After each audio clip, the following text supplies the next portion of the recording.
What's going on, everyone? It's Ben. As you can all see, we're here on Modern Warfare 3 today. The official release was today.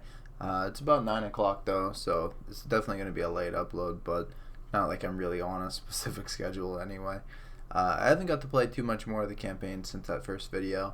My little girl has been sick a lot, just with like sinus infection, and she's got a fever going on now. Yeah, not a lot of gaming going on here lately. But I was able to squeeze a little time in tonight, and it just happened to be the release day of the game. So I wanted to go ahead and do like a showcase video and just like a first impression. As you can see, I get to play a little bit earlier. I'm level 9 right now. I really haven't used too much besides just the starting classes. I was using the SVA a little bit also, as well as the MCPR from Modern Warfare 2. Really nice weapon. I enjoy it. This is probably my favorite sniper alpha there, honestly. There was people getting pretty pissed earlier that I was using Modern Warfare 2 weapons. It was like, really, on day one, man? And it's just like, dude, they're there. What do you expect? So right off the bat, one of the things I noticed is that they did a little bit with the visibility, as they were saying they were going to. Now your teammates have like this little shimmer of a blue outline around them almost. There's not one for the enemies that I noticed. It just helps differentiate the two. Earlier when I was playing, I was running into like nothing but like level 30 pluses. Seems like there's a couple lower levels now.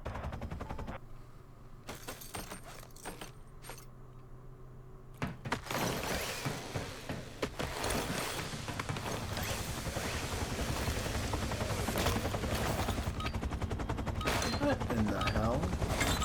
This is like obsessively loud. Oh, that's much better. One thing I can't stand is just being like ear blasted. One thing I'm noticing right off the bat is it just seems like a lot of people are not familiar with the maps. Which I guess that's to be expected. You know that a lot of the player base was going to be newer players.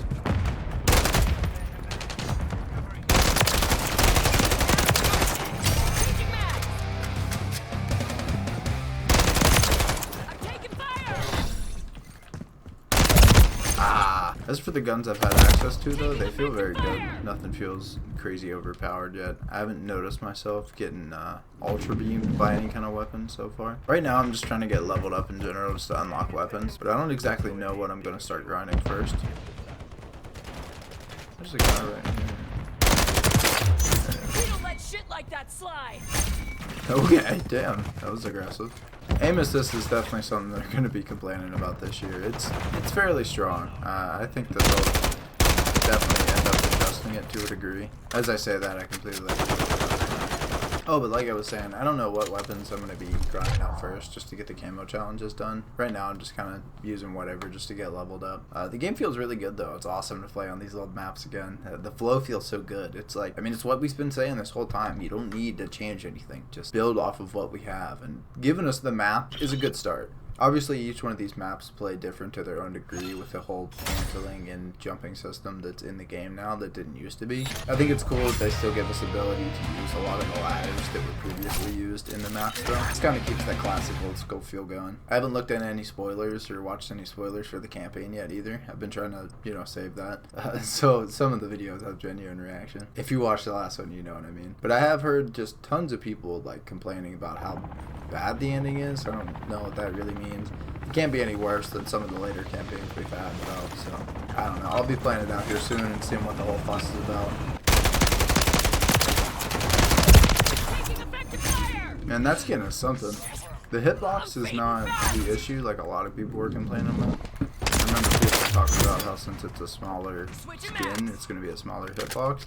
The issue is visibility with it. What the fuck just happened?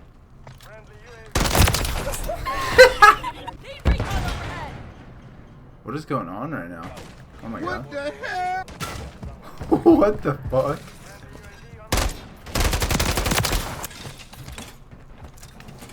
How far does this thing go for? Oh, what a great grenade, man.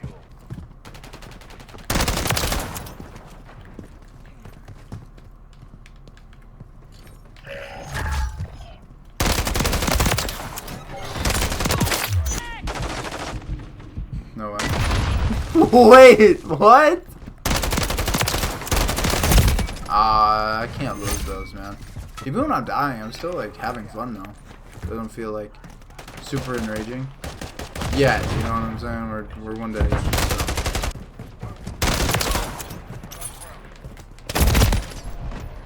And they're just rolling together. They're like holding hands. One thing I definitely am noticing is that this game seems to have a higher TTK than others, which isn't necessarily a bad thing. We noticed that during beta. We were aware that was going to be the case. Just a lot more hand holding seems to be present because of it. What a bad spawn. Honestly, I just want to play Rust, man. I haven't got to play it once since this game came out. So I definitely heard one over here. I've still been going back and forth between keyboard and mouse and controller, but I think I'm going to dedicate to just sticking to controller. It's what I have the most years of experience in. It makes the most sense. I just don't have the same movement capabilities on keyboard and mouse that I do on controller. It's just not as natural for me. I'm sure that if I just actually put the time into sticking with it, it would be fine, but that's my fault, not anybody else's. So as for the content we have in the game now, as for the weapons, it seems like we had a pretty good chunk of them available in the beta. I think just the DG58 and then the FR556 right here are the newer ones that we didn't have access to in the beta. And then as for the battle rifles, I think we had access to all three of these, maybe not the Sidewinder, I can't say for sure. Then we didn't have the Swarm, and we didn't have the Striker 9. Right? I think so. There's a lot that's available from MW2 that's just kind of able to access and use right off the bat, though. So super nice to just get in and straight up level up. Although I'm kind of at that point where I'm like, I just want to use the new weapons. I don't know. I'm not like burn out on them. It's always nice to get in and use the newer weapons. For shotguns, we also have this Haymaker here that they added. Then we got the DG58 LSW and then the Bruin MK9. I believe neither of these were available. I think it was just the Pulemyot and then the Holger that were available in the beta. For marksman rifles, we have the KVD Enforcer and then the DM56 as well. These were both available in beta. For snipers, we got one more. It's just the COT AMR. This thing is super duper heavy. It's the 50 cal. It's a 50 cal, but this thing basically fires like a PTRS. It is just, it's so heavy. That's what I was talking about earlier. I was really using the MCPR just to get leveled up and maybe get this longbow unlocked. I don't know. I'll probably mess around with this eventually. I imagine this is going to be crazy for Warzone though. This right here is like one-shot sniper potential brought back. I remember the Victus. I had one-shot sniper potential, but and as for melee, we didn't get anything new. And it's kind of lazy, but it makes sense. They didn't add any more launchers in. I'm kind of glad about it. I didn't really want to redo all those. I actually have those finished out already, so that's nice. They added a grenade launcher, however, which indigestion. Doesn't actually get a description. It's hashtag X42E9586DAFCB7CAD. Delightful. As for melee, we got the gutter knife and the karambit. This is a really ugly ass karambit, but I imagine they'll probably release some variants of it that will look nice. I realized I didn't cover the pistols, but it's just the same 4 rebranded. Do you really want that?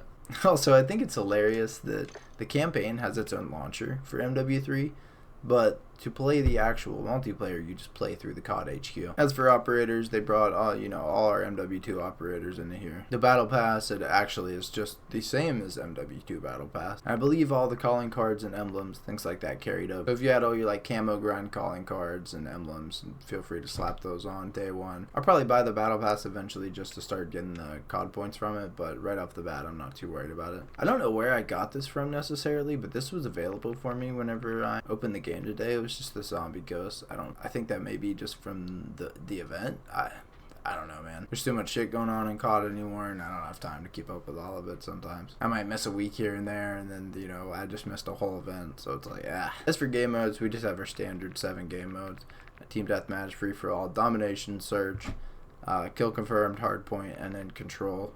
Control's we do have hardcore available right off the bat though, and a available filterable playlist, which is to step up from last year's release. That's all I'm saying. We have war mode. There's only one map out for it right now. Honestly, this just looks like the COD 4 map countdown. And there's Cutthroat, which is 3 teams go. Oh wait, what? Oh, it's 3 teams, 3v3v3. Well, that's got to be kind of interesting though.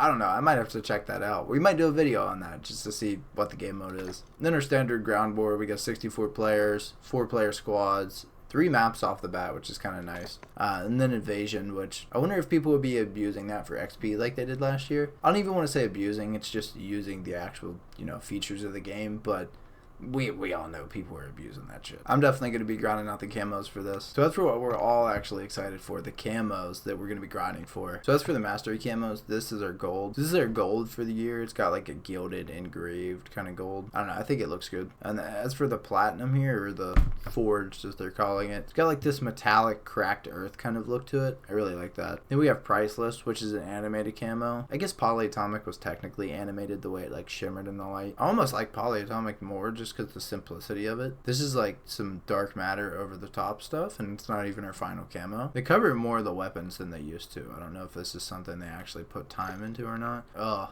well, I spoke too soon. God, why can't they just... Okay, look, this is our in-game camo, right? Like, I get this is two different colorways and it's covering the weapon, but it's like, it doesn't... Why do we need to have two different colorways going on here? Just give us our one beautiful camo. And then for the zombie completionist, we have Golden Enigma. Not bad. Looks like golden puzzle piece, or like hieroglyphy kind of thing, and it's actually just little weapons in there. And we have Zircon Scale, kind of plain, I don't know. And we have Serpentine, which I think looks really nice myself. I don't know. I'm a fan of like the jade look though. I think the jade and the gold just look really, really well together. Then we have Borealis, which is, you know, the Aurora Borealis. It does look really nice all in all. I still don't understand why they're taking our most completionist camos and just kind of botching them by taking the dual colorway. It just doesn't make sense. I feel like they could be accenting them with something better. And I'm sure a lot of people have already seen all three of these, but our third set of completionist camos, we have Golden Ivory, which is personally my favorite of the three, you know, gold camos we get this year. And we have Spinal Husk, which is, you know, again, it's nothing insane. We have Arachnida. Yeah, Arachnida. I'm rolling with that, which I think looks really good. It's just simple, clean, something to throw on. Kind of matches the Halloween season, which we just had a couple weeks ago. And then the camo, which I think everyone is most excited about, and I have no complaints about because the accents look great with the bioluminescence. The whole camo just reminds me of the movie Nausicaa. I don't know if you've seen that. It's one of the Miyazaki classic like anime movies from the 80s. Super great movie. Check it out if you haven't. The story is great. But if you guys have seen that movie, you know the toxic jungle that comes around. One of the intro scenes, she actually touches one of the spores to the toxic jungle and puts it in a little vial, and it just illuminates very, very similarly to how this weapon does. It looks like when the Mushi Palms, or whatever their name is, are releasing their spores throughout the day. I don't know. Super cool. This is definitely my favorite camo, and probably one I'll be going out of my way to grind for. Maybe even before I worry about getting Interstellar. Yeah, hopefully that gives you guys a good overview of everything there is in this game. It really is kind of blatantly obvious that it was supposed to just be an add-on to MW2. But here we are paying $70 for it again. So if you already, like me, spent the money, I hope you're enjoying the game, and I hope you enjoyed this video. And if you haven't, well, if you haven't enjoyed COD the last couple of years, maybe just make your decision off that. All I can say is the movement feels a lot better. The weapons feel just as smooth, if not better, than Modern Warfare 2. I personally didn't think Modern Warfare 2 had like a lot of weapon issues, except for the fact that the Vaznek and the TAC absolutely ran the game for just so long. We all know that movement was the issue there, but the movement is back here. It feels a lot smoother. It feels free again. And it just feels that much more arcadey. Something about, I don't know, just the way the interface is set up, the UI, feels better. But yeah, that's going to wrap it up for this video. I hope you guys enjoyed, and it's been Ben. I'll see you in the next one. Later.